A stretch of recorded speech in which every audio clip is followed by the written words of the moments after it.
Kapurwa mane kaunti ma Migori kono e nyakore mogen ni ji makwan gi romo 53 ma bende wachore ni pi mawuok e kar pur malowa Kuja irrigation scheme mayudore sub kaunti ma Nyatike ne odaro e kuwe miechgi koro dwaro mondo mi sirikal ochulgi. Jopurgo ma sani koro ng'ur ewi wachno omako bura e nyim odielo buche ma ochung' ne winjo buchego eko motenore kod weche mag lo ka gidwaro mondo mi sirikal ochulgi koluwore kod lal mane giyudo tok pi ma wachore nowuok e kar pur malowa Kuja irrigation scheme ne darogi e miechgi kaka ileronwa gi jafwambo marwa e kaunti ma Migori Jojuma. Kata bang' piny owacho kawo okalo kuom duol mochung' ne pur ma ikeyo pi e puothe mabedo kaka National Irrigation Authority golo omenda maromo Sh68 mar chulo jogo mane ochiwo bath lopegi mondo koro gere lai mar pi e kar pur malo Kuja irrigation scheme e sub kono ma Nyatike. Chudo bende ne igeno ne dhi miyo National Irrigation Authority yud fuong'ruok chal ka gima yueyo ni pod onge.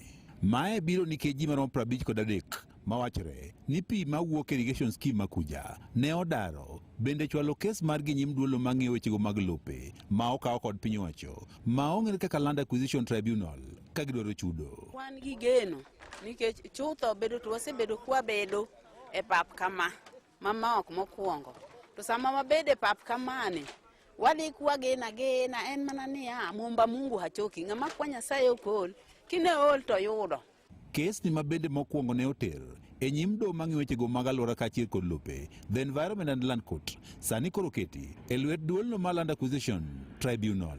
E juma ni duolno mang'iyo wechego mag lope ma okaw kod piny owacho mabende ong'ere kaka Land Acquisition Tribunal osebedo e gwego mag Nyatike ka gitimo nonro kendo giwinjo ywak ma ochwal kod ji 53 gi mawacho ni pi mawuok e kar purno ne odarogi. We have gone around to conduct a site visit to look at the homesteads that are affected. The claims are against the National Irrigation Authority as well as the National Land Commission, which is the body with the requisite constitutional authority to do acquisition on behalf of government agencies. Nabi Orina Materogno mar Land Acquisition Tribunal wach ni gintiere kod geno ni e kinde machiegni gibiro winjo kendo gichiwo ng'eto ma otenore kod kesni ma ochwal e nyimgi.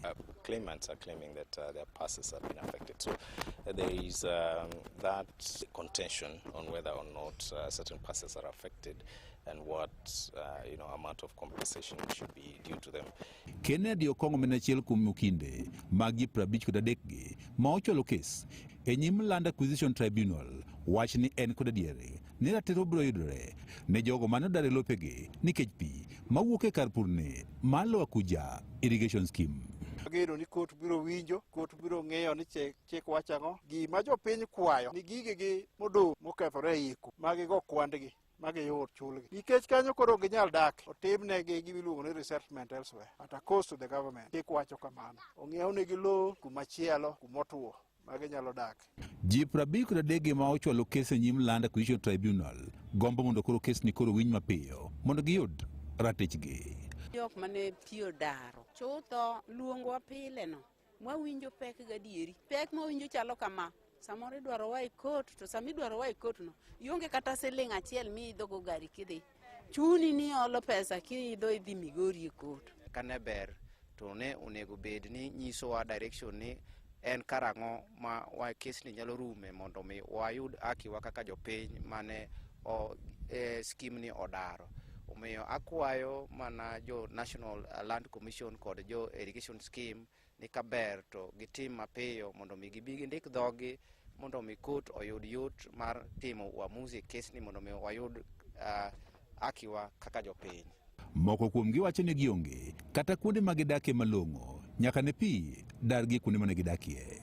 Kwayo maduong' mana ni wagombo ni haki marwa ma mondo miwa kaka jopiny manodar nikech mokwongo ni wasandore onge kama wadake wakonyre mana kuom wede ma samoro bende wawinjo mapek ok inyal bedo free ka ng'ato mopogre gi dalani koro ne wakwayo akwaya ni kuom yiegi to giyie mondo ging'adnwa gitim piyo mondo kesni ong'adi mondo wayud kaka wanyalo konyre. Ne Nyakalondo Maramogi Kuke kaunti ma Migori an Jojuma. Imedo winjo weche manyien gi Vincent